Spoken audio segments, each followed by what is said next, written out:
And welcome back to the Crypto Hulk Show. I don't know if this is on, but I'll know when I start seeing people pop up in here. What I'm going to do is go to my program right here. I'm going to set it off and then click out of it. End stream. Okay, that one's over. Now everybody's going to have to go to this program here. And they'll start showing up in a minute if they're not already showing up right now. So let's wait here a second. Now let me look on my YouTube. Welcome everybody. Just hold on here just a minute.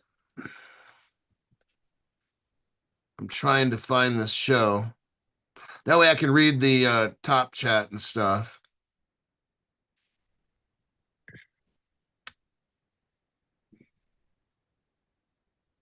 Just hold on here all right, so I got it. Welcome back to the Crypto Hulk Show. We got Bad Brazilian here. I can see that. Let me put this on mute and play it. Okay, so now I can read the top chat. We got Bad Brazilian, Ludwig Archangel, Marky G. I just talked to him. John Knapp, 1970 legend, is here. Jim from Caleb Brown. Looks like he's on the show too. What a coincidence. But anyhow, everybody, welcome back to the show. It's going to take everybody a few minutes to get back on here. We have Caleb Brown here again. There's a lot of interesting stuff going on in the crypto space. One article, I wanted to show you this. This is massive right here. Let me look at my email. I want to read the title. I'm going to try to do a show tomorrow. Let me find this article right here. Okay. I think this is massive. Oh my God. JP Morgan. Everybody oh my God. Like I think something's going to happen. The Clarity Act, this is on CoinDesk. I'm not going to give you the title. I'm not going to give you the link. I want you to act surprised tomorrow morning if I have a show. The Clarity Act breakthrough. Here's what JP Morgan just said. Why JP Morgan says the U.S. crypto rulebook is close to completion. Analysts at the bank, JP Morgan, say negotiations for the Clarity Act are reaching a final breakthrough. Oh my, I hope you're hearing this. Hoo-wee! As lawmakers resolve long-standing disputes, they're resolving the problems over stablecoin rewards and agency oversight.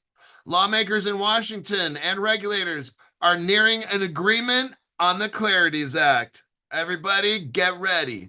With only a few unresolved issues remaining, according to a JP Morgan report. The bill would define how digital assets like crypto, including stablecoins, DeFi finance platforms are regulated and how oversight is divided between the SEC and CFTC. That's all I'm going to read in that article right there. That's for tomorrow, so make sure everybody act excited tomorrow. But Jim, are you hearing this news? Very exciting stuff, isn't it? It's been a long time coming, the Clarity Act. So it's good to hear that hopefully it's in its final discussions. I think the last point that they're still deciding over is the yield generation element, which, without sounding too pessimistic, I think is a really big issue and probably one that they're really struggling to come to a compromise on.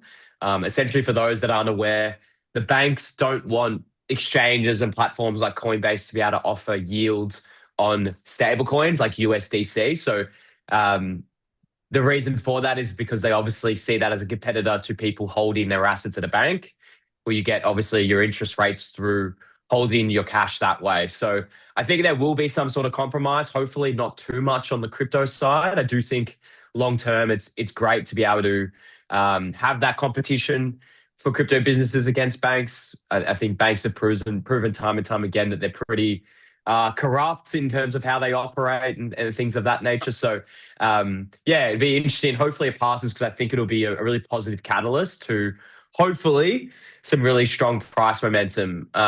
We'll probably speak a little bit about the markets today, but honestly, they're holding up really well. Bitcoin's only back to 75K. Some of the majors are starting to move again. So given what we're seeing happen globally, especially at a geopolitical level, it's been pretty strong going for crypto right now. And I think hopefully the Clarity Act will act as a pretty positive catalyst for us to have a strong end of 2026. Yeah, I just saw my phone. Bitcoin was at 75, and it's like it was hovering at like 69 for a while, wasn't it? Or 67 and stuff. It was between 63, 64, and 68, 69 for a solid probably month and a half. It Damn. was very sideways market, but we're starting to see it now progress. Now, as you said, it just hit 75 as we're speaking. Um, if it can keep running and get back to 80, like all of a sudden we're at a really strong spot, considering that, it wasn't that long ago that we were hitting all-time highs and we saw a massive sell-off. So yeah, it's back at 75 now. It'll be interesting to see how the altcoins follow along with it as well. Well, I'm gonna tell you something. Now, I don't price predict, that's, you know, but what this is just what I see as a content producer for 6 years, every fucking day, every day, is that I'm seeing JP Morgan talking about I'm trying to hold back some laughter. I've been waiting so long. It feels like I've been waiting 300 years for this. I don't know what's going to happen, everybody. This could take another 6 months or a year. I have no idea. But what the news that I'm showing you guys, how the whole Middle East, all the Muslim coin, the Muslim the Central Bank of the United Arab Emirates and their whole securities system hooked up with the European Central Bank and all of MICA, that's hooked up. And then just like today, which is a big deal. But then today, when JP Morgan said that in the news, I'm like, oh my God. They're going to vote on it here like in a week. I think somewhere around a week from now. You know, um, if it's not, and I just something's going on. And then I see the Bitcoin going up to 75. I'm like, or whatever. I'm like, whoa. So I'm kind of seeing sometimes I can see telltale signs before stuff happens. And this is like one of these things where it's looking like it's going to go. I'm not saying that it is. It's just from what I'm looking at, you guys. I like to be pragmatic. I like to use evidence-based stuff. And I'm just letting you know what I'm seeing. Doesn't mean it's going to pass. Okay. It's just, it looks like something is getting ready. That's what it looks like to me. So let's just hope, man. And yeah, it's getting exciting. I have a lot of members that they call me on the phone. Jake is calling me. Jake Griffin is calling me, but Jakey boy, I'm on the show right now, and that's faux show. Let me look. It looks like everybody's about here is going to get here. Let me look at some questions, and if Jim, if you see or saw any, we could start with that, or we could start with anything actually. But I'm going to look up here see if there's any questions, and if not, we'll go over some basics about Caleb Brown, maybe. Yeah, I'm happy to do that. I have one question, which is from someone called Really This Bad that says, can Jim say why Caleb Brown updates never mention XRP, only Bitcoin and Ethereum? Um, that's so what I would say, I'm not sure if you mean by updates in terms of like our newsletter, usually we mention Bitcoin because it's the first mover and it's the largest asset in the space by far. But certainly we're not sort of pro Bitcoin or pro Ethereum or pro really any asset. Obviously, we're pro the space. Um, the reason that I mean, XRP gets mentioned a lot. If I'm honest, I do live streams every week where the main asset of focus is XRP. Most of the largest partners and clients that we work with are big proponents of XRP. So if you sometimes hear me mention in other assets, just simply because I already know everyone that is listening to my content or listening to us as a business is pro XRP. So yeah, let me know what you mean in terms of updates. But look, we're very bullish on XRP as an ecosystem, and they're obviously very, in terms of Ripple Labs and what they're doing, they're very active in this space, and they're going to play a really big role in the next future iterations of crypto and the next utility that we see in this space. So we are big fans of XRP. Obviously, a lot of our clients are as well, so we speak about it a lot. So if we're talking about other assets, probably because we already speak about XRP quite a lot. So that's to cover that one. Yeah, I don't know if we've got any other questions, Hulk, or if there's anything you want to chat about. Maybe you want to talk about the markets. I'm pretty easy in terms of what we want to chat about today. Okay, let me look through some comments here. Jane Zars, she's also a member that calls me. I wonder who's going to play me in the Crypto Hulk movie. So is Jane talking about she's going to be in the movie, but who's going to play her? I guess that's the question. I don't know, Jane, if you want to clarify that. Who would play you, Hulk? Oh, who would play me? That would be an Yeah, interesting. It's got to be somebody, yeah. a real colorful person, somebody who is a character. Let me look through here really quick. We got Crypto She-Hulk, member for 44 months. Isn't that amazing? The Crypto Hulk's channel, she says, #1 show for news, views, and important info. Hulk, smash that darn YouTube like button and enjoy the crypto investing made easy show. I'm still looking through little comments here. Hold on. Crypto Bat says, hi, Hulk and Jim. Let's see. I've been out of commission for a while. Caleb Brown is a brokerage firm. Let's start with that because I'm always getting new people. Okay. Why or how is Caleb Brown not a crypto exchange? And what's a brokerage exchange versus like a Coinbase or something, Jim? Yeah, so Caleb and Brown is a cryptocurrency brokerage, which is very different to how most of you have interacted in the past in terms of buying crypto, which is usually through a crypto exchange. So Caleb and Brown's crypto brokerage, Coinbase as an example is a crypto exchange.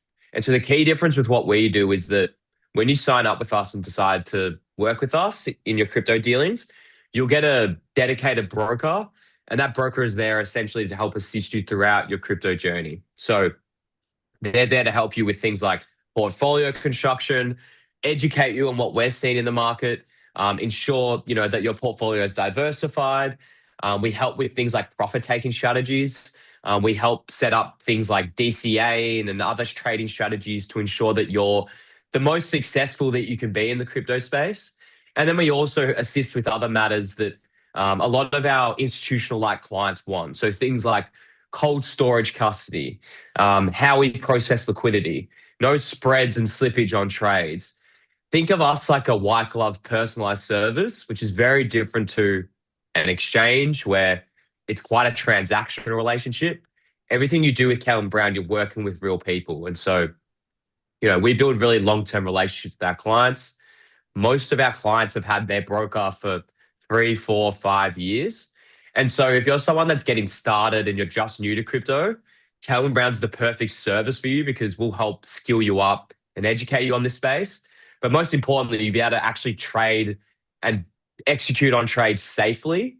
Whereas, usually if people are new to crypto, that's when you're most at high risks to things like scams and getting compromised. And so that's probably the best way to explain what we do is just it's more of a personalized high touch service. And we've been doing this since 2016. So this isn't a new business model for us. We've been doing this for a really long period of time. And, we've got over sort of 50,000, close to 60,000 clients. So we're a mature, scaled up business with offices both in Australia and the US. I saw something in the news and I can't comment okay, so I'll just cut to the chase. Fireblocks announced that every institution that works with them has the opportunity to stake crypto. Does that mean Caleb Brown will get that opportunity? Yeah, so there's different ways that you can stake, and certainly Fireblocks are offering staking solutions now, which is great. We are actively looking into how we would actually support that. Long term, we want to innovate outside of just what we've usually been, which is spot trading, which essentially means you can buy and sell assets, but you can't do things like put leverage positions on or do contract for differences, which is essentially long in or shorting. So long term, we do want to offer things like staking and yield generation. We just don't want it to come at the expense of our custody solution, which is Fireblocks. And Fireblocks provide the solution to us, but we've built all these transaction authorization policies on top of it for further safeguards, for further safety measures. And so, yeah, long term, we hope to offer staking and yield generation for clients. But at this stage, purely just a spot trading platform. Crypto She-Hulk says that Sean is a fantastic broker. Um, Somebody asked, oh, 1970 Legend said, like somebody asked who would play me. And then 1970 Legend said something like Sylvester Stallone oils play you Hulk. Just use a little AI to make him look younger, I guess. So Sylvester Stallone, I guess, would be the one to play me in this Crypto Hulk movie. Okay, so I don't know. I don't know if he's big enough to play you Hulk. He's big, Celeste Stallone, but I don't think he's that big. I don't think he's got the muscles that you've got. he's like, I think he's like 5'11", or I'm 6'1", almost 6'2". So I don't think that guy will work. But he's more like ripped kind of. I'm not on the ripped end. Okay, let's look here at a question. Somebody asked a question. Okay, here we go. We always seem to get this kind of a question. Can the government ever take certain cryptos from Caleb and Brown in the future terms? No, no. I know this question comes up a lot. I think this question came up in relation to, hey, I'm based in the US and this is an Australian business. So, firstly, the Australian government, we're a private business. They would have no legal footing to be able to take client assets or even just assets in general from Caleb and Brown. Now, there's a few things that I can mention here. The first is that if you're an Australian client, sorry, if you're a US client of ours, yes, our headquarters in Australia, but we have a US entity and a US office presence. I'll put the link to our US office in the chat, but we effectively have an office in Fort Lauderdale. And so if you're a US client, you fall under that US entity, which means you have all the rights and obligations as a US citizen. So whilst I'm Australian and we're based out here in Melbourne, a lot of our team, if you're a US client, you actually sit under our US entity. So try not to think too much around, well, the Australian government, what could they do to me? Because you would actually fall under our US entity that has no connection, or it has a connection, but as in you've got no connection to the Australian government here. Now, Okay. the other thing with that is that, look, the Australian government would never do this. But even if in some crazy world that they were able to take assets from us as a private business, the assets that you list and hold with Calvin Brown, they don't form part of Calvin Brown's company assets. And so what I mean by that is you as the client are still the beneficial owner of the assets that you deposit and custody with us. And so let's say in the very, in the hypothetical world, something happened to Calvin Brown and we went under as a business, those client assets would not form part of our company assets, which would mean under any bankruptcy or creditor claim process, your assets are protected from that. And legally, the first thing we'd have to do is send all the client assets back to their rightful owners. So I hope that answers the question clearly. Now, that's something that isn't necessarily the case on exchanges. And I can speak from personal experience. I used to have assets on FTX. I had Bitcoin, Ethereum, Solana, and a range of other assets. And when that business went under, technically in the fine print of their terms and conditions, they owned the assets that I held with them. And so I had to go through a 2-3 year creditor claim process to get those assets back. And when I did get them back, it was valued on the price of the asset back then, not the price of what they were valued at today. So again, that's another really big value add to using us over an exchange is that you actually, you actually own the assets that you're holding with Calvin Brown. So I hope that answers that question. Yes. Somebody says, Joe, it was the question right underneath that one. Does Fireblocks prohibit a government from confiscating my crypto on Caleb Brown? I'm an American, no offense, but don't trust Australian government. Don't even trust my own government. Yeah, so I just answered that. That's the question that I saw. So I just answered Okay. that. There's nothing that Fireblocks, like again, if you're going to say that the government's going to force Caleb Brown to do something, there's nothing that Fireblocks as a private company as well would be able to stop if they were forced to do that as well. But again, I want to be clear that at the Australian government, the US government, they would never be able to do this. Like there's no legal footing for them to be able to do it.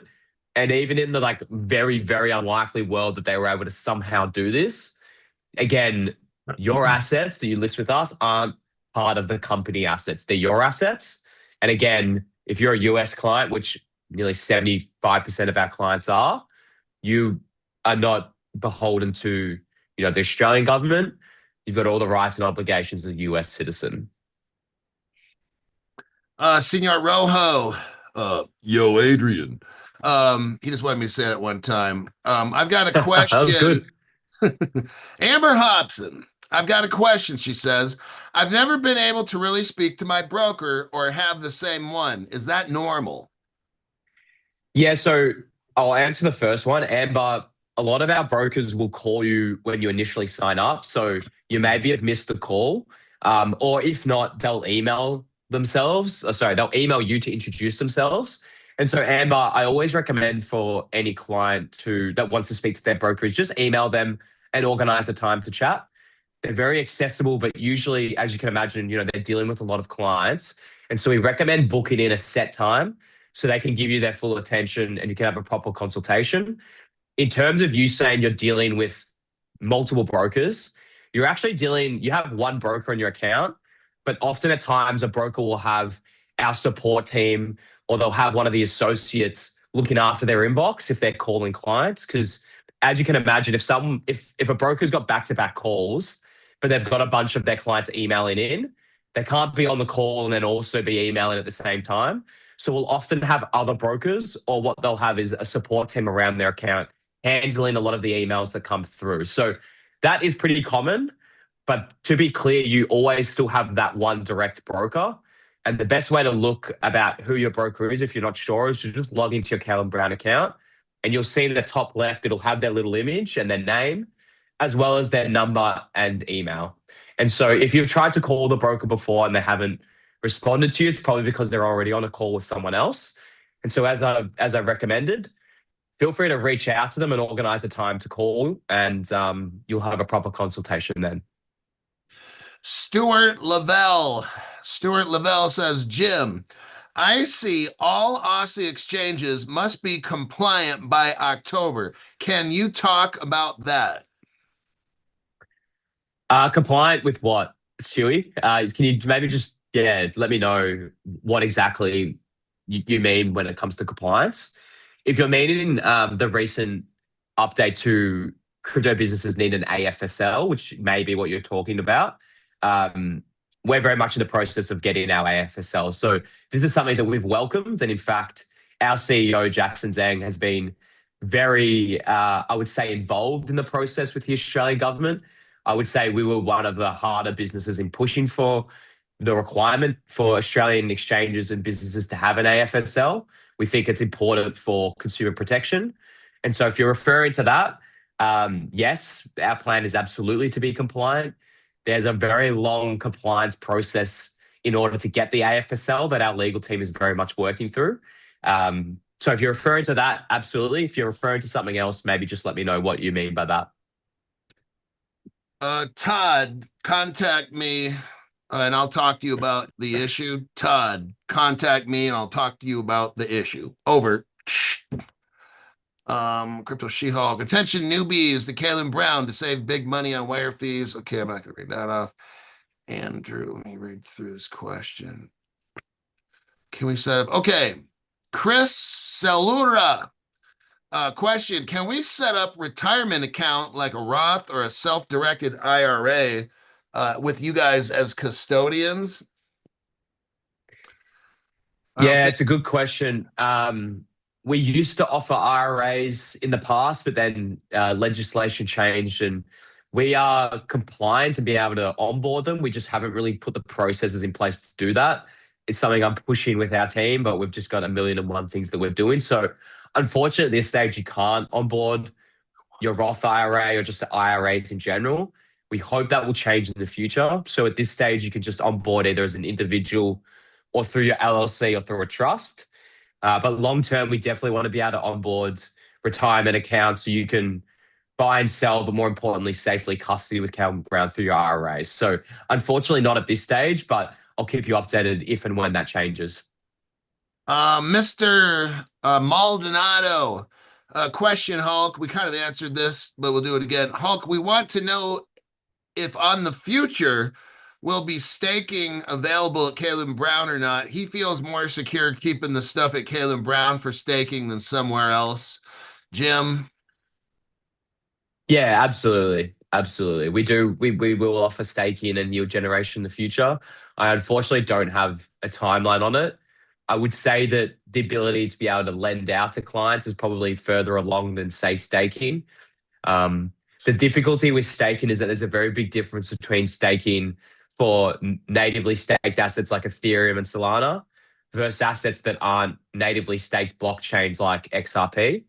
There's very big difference between the two in terms of where you generate that yield from, the counterparty risk exposed, and a range of other elements as well. So the short answer is yes, we hope to offer in the future. I unfortunately don't have a timeline at this stage, but again, similar to IRAs, I'll be letting this community know as soon as possible once I have a timeline. Chozo Arts, you'll have to go back and watch the show again. We already talked about creditors just like 3 minutes ago. Let's see, 1970 legend. Will we ever be able to sync our accounts on Coinly so our software can update regularly without dragging and dropping your history all the time? And it looks like somehow I have Coinbase, Gemini, and Kraken, and they all are, I guess, doing that or something. Yeah, so it's a great shout out, 1970 legend.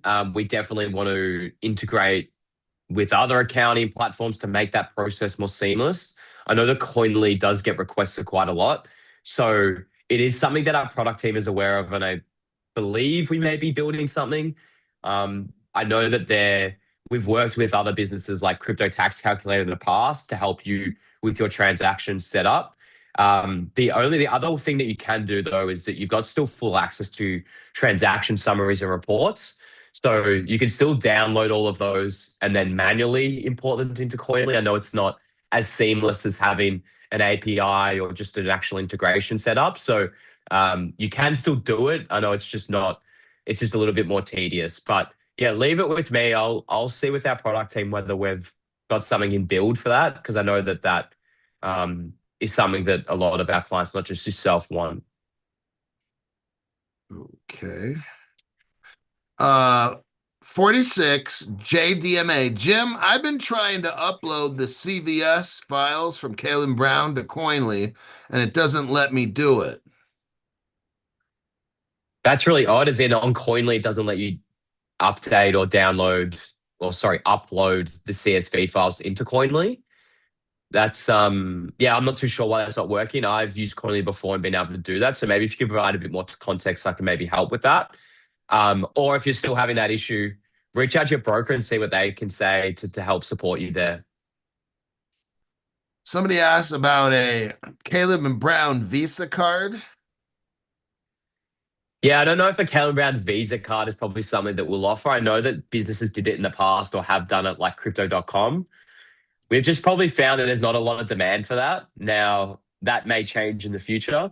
But ultimately, the reason people want to use Calvin Brown is that it safely protects their assets from bad actors or third party instances of compromisation. So for a lot of clients, they don't actually usually want a Visa card that's tied to their Calvin Brown account because they ultimately want to they're using Calvin Brown to protect those assets and store them in cold storage. So I would say that product is probably less likely to get built anytime soon.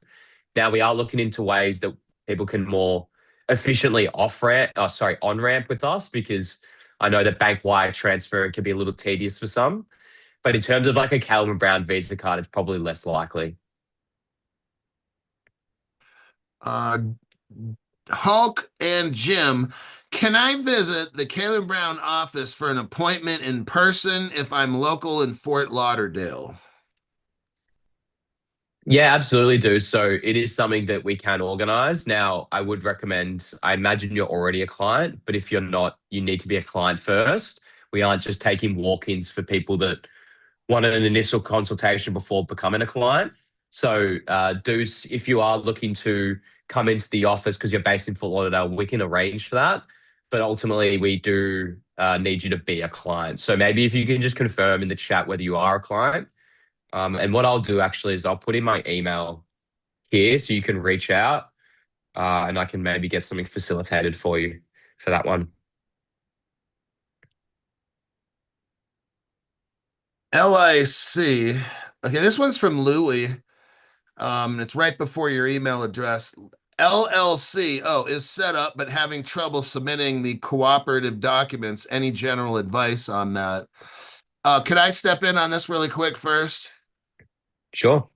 Okay, you get your binder and you go to operating agreement section. I took mine to a notary. I just took the whole damn binder to a notary. The lady goes through all 44 pages. Now on the last page, she notarizes that. I got to sign it twice. Then she has a special page. I'm just telling you how it's done in Nevada. So then she had a second page and she stamps some stuff and then she signs it and she puts it together. So what I did is I took those 2 pages, screenshotted them, loaded them into Box. So you go to your account where your LLC is, go to your operating agreement page, and you got 44 whatever pages in there, 44. Then you add those to that. Then you send it to Caleb Brown at the proper address, whatever email address they give you. I just sent mine straight to that address and it hooked up. So, Jim, go ahead. Yeah, all I would say is if you're still having issues in actually uploading them, um, reach out to your broker or again, reach out to my email and I'll have my onboarding team follow it up. Sometimes there can be issues where for the operating agreement, we do require all of the pages to be uploaded. And so if there are some pages, an example, that aren't included or uploaded, it'll usually error out. But a lot of the time, that's just due to our system, which is Subsum that we use. Sometimes it processes it as an error even though there is no error. So again, in that scenario, if you're looking to onboard your LLC, please, the broker's there to assist you or our support team. So just reach out to them and we'll get that sorted. But again, if you're having issues for whatever reason getting a hold of them, you've got my email in the chat, reach out and I can follow it up for you as well.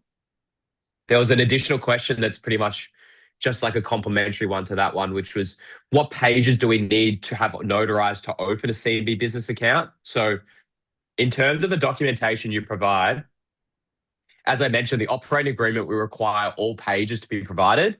But in terms of the notarization, it only really needs to be on one page. And it's up to you which page that is. Now, usually the notarization is done on the signatory page. So if you want to be better safe than sorry, probably do it on that signatory page.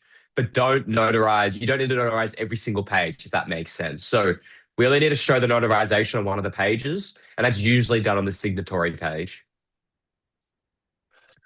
Uh, what time frame are you looking at staking for Caleb Brown? Like a year from now? Do you have? I mean, we got to have crypto laws and regulate. Hey, look, we got to have global crypto laws and regulations. We got to do this thing right. So, Jim, how long you think it might be? Yeah, I just don't have a timeline. I hate giving timelines because often things can change, especially given that the build for something like this would be pretty complex. So yeah, look, hopefully within the next year, I would say, maybe year and a half. But again, don't hold me to that. Things can change. But as Hulk said as well, like we need to get more clarity around how we would be able to operate to be able to provide staking in your generation. The other element to this is that usually you need different licenses for things like that. In terms of, look, we're operating as a digital asset business, but there's a very big difference between a perps dex or like a leverage trading platform and what we do. And they usually require different licenses. So For the stake in a yield generation, I wish I could give you a timeline. I just don't have one at this stage. But as we get closer and as more information comes out about what we're building, I'll be able to provide that information to this community as the first community that will know about it. Here's an interesting question by Robert Reckenrod, 7861. How many worthy transactions with the broker keeps you in good standing with Caleb and Brown? I think you're always in good standing with us. It's not like we require you to trade all the time. Now, certainly, we obviously have internal metrics around what we consider to be an active client. And for us, an active client is a trade every 3 months. Now, that probably doesn't sound super active to some of you. I know a lot of you are far more active than that. But usually, as you can imagine with any business like this, especially with the crypto industry, people come and go, especially when, right now sentiment's quite a lot lower than it's been. And so people usually just leave their assets and don't do anything. In terms of the clients that are most actively trading with us and engaging with their brokers, it's usually, they're making a trade at least once a month. But a lot of our clients are quite strategic in terms of what they're doing with us. Some have a detailed plan in place around what assets they're looking to add more exposure to their portfolio to. A lot of our other clients are just DCAing. And so that's something that I'm doing right now with Bitcoin. I'm just buying 500 USD of Bitcoin, or it's a little less, but 500 in certain assets every week or every month, and just consistently having that going. So I don't have to think about it. And I'm not necessarily beholden to what's happening in the market. So from internal data metrics tracking, it's every 3 months, but I would say our most active clients are trading at least once a month. Okay. One of the I don't know if this is one of their concerns. California or California has this, they're trying to pass this law, and I think it's illegal. I'm almost positive it's illegal. If a crypto exchange has a customer and they operate in California or some place like that, and that customer doesn't make a trade for like, I think it's 2 years or something like that, California then takes over control of that account. Is there anything like that in Australia or whatever with your company? No, no. We've got clients, especially because this is such a long, like, how we view this industry is that this is a long-term industry. This isn't like a get rich quick scheme for a lot of our clients and for us as a business. So, we have clients that have been with us since like say 2020, that some of them have done really well since the last bull run and are still holding assets with us, but they're not necessarily trading as much as they were 4 or 5 years ago. To us, that's still a very high val client and someone that we've worked really closely with. So we're never just going to shut down an account just because it's dormant or someone isn't doing much in the crypto space right now. I haven't heard those laws come into effect in California, and this is the first time I'm hearing about it. So I certainly wouldn't worry too much about it. I think it's important to stay connected to the industry, and certainly if you're holding a position in this space, to be aware of what's happening. And usually in these time periods where people are pretty off the crypto space and no one's really interested in it right now, usually these are the best times to buy. And we've seen that throughout, multiple Yes. cycles in the past. Now, that doesn't mean that it's going to be the same in the future, but certainly, the old classic Warren Buffett quote around be greedy when everyone else is fearful. That certainly feels like the case right now. Everyone is usually pretty off crypto. That's usually the best time to add to your position at good price points. Danny, Outer City Limits. With Caleb and Brown upgrade, will Caleb Brown upgrade their charting system anytime soon? It would be nice to be on the platform and have more charting tools. Yeah, that's great feedback, Dan. Do you have anything specific in terms of charting that you mean in terms of what you'd like us to build out?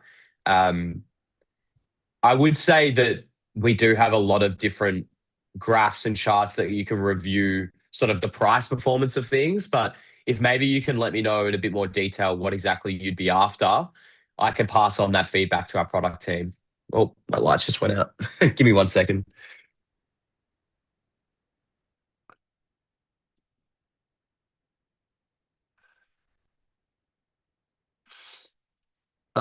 Jim and Hulk. So here we have Deuce Keller. Somebody by the name of Deuce Keller. It says, I'm not a client, but considering moving my portfolio over. I will inquire online first. Thank you for your time. Yeah, so I just messaged back Deuce then. If you want to get started, feel free either to reach out to myself or just use Hulk's link in the description. As I mentioned, we'll need you to get signed up and verified before you'd be able to come into the Fort Lauderdale office. So please get that done first. But my email's in the chat if you want to ask any further questions or you need some help signing up. But just, yeah, I recommend using Hulk's link in the description so I can fast track your application and we can get that process rolling. Uh, Mike Franklin, how much do they charge? I guess he means how much does Caleb Brown charge? Jim, let her rip. Yeah, so look, as a business, we only charge one flat fee on a trade. That's the only fee that you'll be charged. So there's no custody fees. There's no hidden costs like spread and slippage, which usually can amount to anywhere from 3 to 4, 5% on a lot of these exchanges. And so in terms of how we earn revenue as a business, we just earn revenue on a buy, sell, or swap. And the fee is 3.5% starting fee. Now, that can be negotiable depending on the size of the trade you're doing with us. But ultimately, we're very transparent in what we charge you. So when you do a trade, you'll see very clearly what we're charging. And so there's no hidden or sneaky business going on, which unfortunately is not the case on exchanges. So most exchanges will charge a really small transaction fee, but then they make all their money on the difference that they charge between the price that you can buy an asset at and the price you can sell it at, which is what we refer to as the spread. So yeah, it's just a flat fee. And we think that's just usually the best way to go about it. And it incorporates everything that we offer for clients. So custody, the brokerage service, how we source liquidity, how we allow clients to off ramp without a fee as well. So often a lot of exchanges will charge you withdrawal fees, which can be quite significant if you're doing large amounts. So yeah, as I said, it's just a flat fee and it's just an easy way for the client to be able to understand how we operate as a business as well. Now, Jim, I got a question. I won't talk about a particular exchange, but me and my friend were buying crypto on this exchange, like, I don't know, 8 months ago, and it's something you guys didn't have. And it's probably like a really small cap one that's got poor liquidity and all that. So it's a hot mess. But anyhow, we see the price. It's at like 10 cents. So when I go to put in my order and hit the buy button, all of a sudden that sucker jumps up to like 12 cents. All of a sudden, right? It's sitting there at 10 cents for the longest time. And then when we wanted to get out of that crypto, it's showing it's worth 12 cents. But then when I sell it, it's like I only get 10 cents back for it. What the hell just happened? That's literally the spread. And so the example, and it's a good example that you gave. So let's just say XRP on one of these exchanges, you go to buy it, and the market price, like you go on TradingView, you go on Calvin Brown, and it's showing $1.40. When you go to buy that asset on, say, a Coinbase, you'll have to buy it at a price of, say, $1.42, which is obviously a markup from what the market price is. And then if you opened a tab in the same exchange and then tried to sell that XRP straight away again, instead of being able to sell it for $1.42 that you bought it for, or the market price was $1.40, you may only be able to sell it for, say, $1.38. And so that difference between the price that you bought it at and the price that you'll have to sell it at, that's the spread. And so that's what they will charge you. Now, they're not telling you, hey, this is the spread on this. They're just giving you the price. And most people don't realize it and they just buy and sell with that price. But make no doubt about it, that's where most exchanges make all their money. And so it's hidden because when you go to make the trade, they'll have the small transaction fee, but they won't actually tell you what that spread is. And so that's something to be very conscious of as an investor. And that's why a lot of clients use us, is because they have that peace of mind around, hey, we still need to make revenue as a business and obviously operate, but we're very transparent in terms of what we're charging. And as I said, that fee can always be negotiable with the broker, depending on what you're doing with us. D. Curry says, Hey, Jim, shout out to Andrew and Maria from Caleb Brown. They really saved me from a few mistakes I made. Thank you, everybody. That's amazing. Yeah, thank you for that feedback, and I'll pass it on.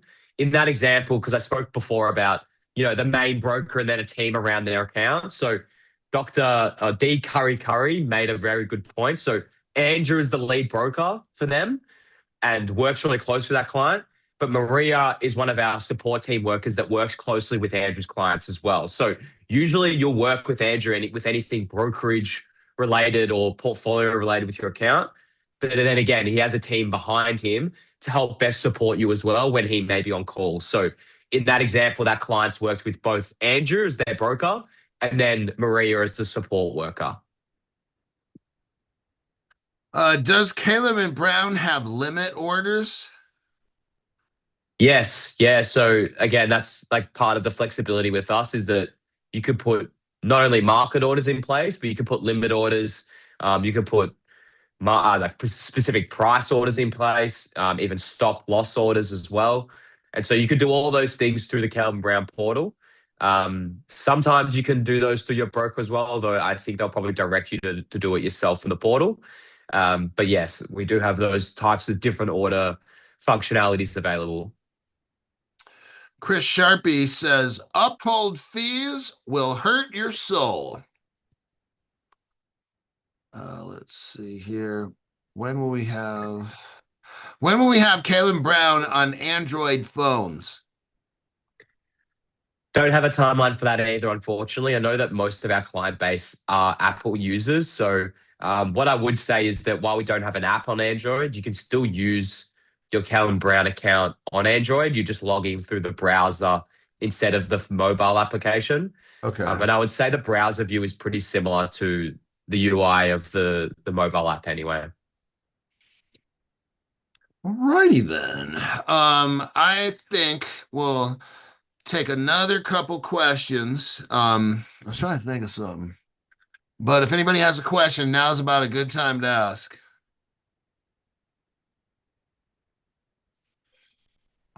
Do deposits count? John Knapp wants to know, do deposits count as activity or strictly trading with Caleb and Brown only? So in terms of how we internally track things and what's considered to be an active client, it is just trades. But certainly, John, if you're moving assets over or just depositing into Calvin Brown, that is it. While it's not deemed active in terms of trading volume, you're still very much obviously an engaged client because you're moving assets over to leverage our custody solution. So yeah, I wouldn't worry too much about whether you're being active or not with us. As I said, we're not going to penalize you for that.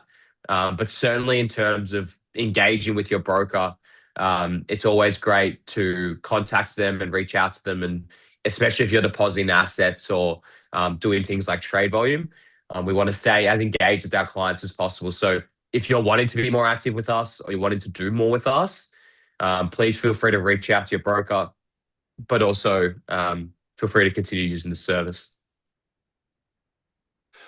Looks like Franklin wants to know about wallets. Do you recommend any wallets? Yeah, I've got to be a little careful in terms of my recommendations personally versus a business. Certainly, there are a lot of great hard wallet solutions and options out there. I'm probably not going to name any specifically just because there's always a risk in me or the business endorsing a particular wallet. And then if something happens, it looks badly on us. So, look, I think there's a lot out there in terms of some of the top cold wallet providers that you can use. I would recommend, though, still using our cold storage custody solution. I would say it's pretty best in class and gives you the option of both. So, I hold a portion of my assets in my own cold wallet, and then I hold a larger portion with Calvin Brown as well. So, again, that's up to you at the end of the day.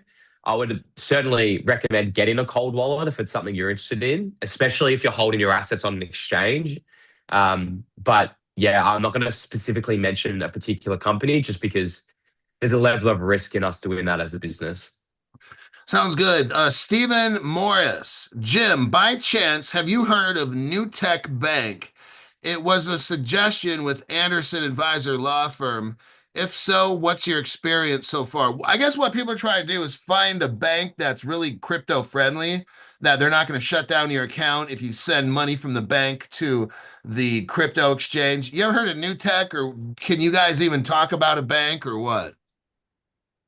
I don't personally know new tech, unfortunately. I'm very well versed with Australian banks just because obviously I live here and I'm a crypto user as well. So I know the Australian banks that are more favorable to crypto. And, spoiler alert, there's actually not many. The banks over here are pretty restrictive when it comes to crypto, which is pretty crazy. Unfortunately, I don't know too much about American banks. There's so many to pick from as well. I know that we use Old Glory and they seem to be pretty pro crypto. So maybe you can explore or suss them. Glory. Okay. Um, if Anderson has recommended New Tech because they're pro crypto, that's probably good guidance. But I'd also just speak to someone at New Tech and speak to them about their thoughts on crypto and whether they have any policies in place because something that happens with the Australian banks, which I think is honestly pretty ludicrous, and hopefully it'll change in the future, is that a lot of them will have like a crypto policy in place where they'll actually limit you from depositing more than say 5 grand a month. Now, doing that to protect people from scams, but when it's a legitimate business like us, it really frustrates our clients because a lot of them are looking to do far larger trades and they're capped at a certain amount that they can deposit each month. So I would speak to the specific bank. Um, Someone says in the chat here, Bank of America is great, no issues at all. So yeah, I'm sure there are pretty pro bank crypto banks. Chase Bank as well, apparently. So yeah, it's probably a question to ask your community more than me. But yeah, I would just inquire with that bank as well. Someone says Wells Fargo as well has given them no problems. So maybe just have a look into those three banks. Another thing. Okay, now here is this is just me. This is just Crypto Hawk's opinion. MoonPay. What I do if I want to send money to a crypto, whatever it might be, I personally have a MoonPay account. So hooked up to like maybe a MetaMask or something, right? So I will contact in my MetaMask, I can have MoonPay contact Wells Fargo. Wells Fargo sends money to MoonPay and MoonPay sends it. So if you get like a MoonPay, that makes it easier to put money into places. I don't know if Kalen Brown accepts Moon. Do you guys accept MoonPay? I don't think so. It's just a wire, right? Yeah, well, if you can wire transfer through MoonPay, you can probably do that. Oh, But I think MoonPay, as you said, is like more of a payment processor, like you buy through MoonPay. okay. Hopefully, something like that will be offering in the future. I'm not sure if it'll be MoonPay specifically, but using sort of like even a Stripe integration to be able to potentially onboard that way. Um, so yeah, MoonPay may be a bit different compared to just using a bank, but I think there's some great suggestions in the chat here around Chase Bank, Wells Fargo. Someone's even said they've used new tech and it's great. And someone's made this point. I know it sounds stupid, but it actually makes sense. And something we recommend with our clients is if they ask you what the purpose of the deposit is or the purpose of opening up an account, don't say it's for crypto. I know that sounds crazy, but a lot of the time, if banks hear that, they think you're being coached or trained and that you've been scammed. And so a lot of the time, it's actually better not to be honest about that because that's where they'll then restrict you. So yeah, a bit of a guidance around that one. Right. So when you guys that have an LLC, okay, I'll just speak up myself. That way I can't tell people what to do. When I take my LLC folder to a bank, I'm not going to say anything about crypto. I'll be like, I make donuts. That's what my LLC is. I make donuts, and that's what I do. And if they ask me how much I'm going to make there, maybe, I don't know, maybe I'll make $1 million this year. I have no idea. But you can't tell them, I can't tell them, oh, I'm going to use this for crypto because then they won't give you a bank account. So just you got to do what you got to do, and I'm going to do what I got to do. All right, I think we'll wrap this one up. Is just about 6 o'clock p.m. Pacific time here. Jim, any last words for the people here? No, I was just going to say thanks again for having me on. It's always great to come here, and hopefully this was relatively insightful. It seemed to be a lot of questions come through today, which is awesome. So thank you very much for being engaged with Hulk and I. All I would say is, and it seems like we do actually have a few people that are new to this channel and maybe haven't signed up and created a CMB account, is make sure to use Hulk's link in the description. The reason for that is I'm tracking everything on our ends, and I can make sure that you're well looked after. This is my, I'm biased, but this is my favorite community. And so I'm always looking out for people that come through with Hulk's link because I know that you're on this live stream part of this community. And yeah, all I would say is if you are new, get up and create an account. It's completely free to do so. And honestly, it's a really great experience and one where you'll get access to not only myself, but a broker and our support team. And we'll genuinely help you get the best out of your crypto dealings with us. So, yeah, thanks so much for having me on again. We'll try and do this again in 2 weeks. I may be in the US at that point, actually, but we'll try and make it work. I may be on US time zone, which would be nice. But yeah, thanks so much again for having me on. I put my email in the chat, so feel free to reach out if you've got any further questions, guys. And yeah, have a great evening. All right, everybody, I'm going to turn this sucker off. I'm going to work on putting a show out for tomorrow morning at 7 a.m. And I've got a couple hours I got to get that done by. I might be able to have it posted. My goal is to have a show posted tonight before 8 o'clock p.m. and have a show running at maybe 6:45 or 7 a.m. tomorrow morning. So I'll see everybody then, I hope. And if not, then I'll do a PM show. I'll see y'all then. Okay. I think that.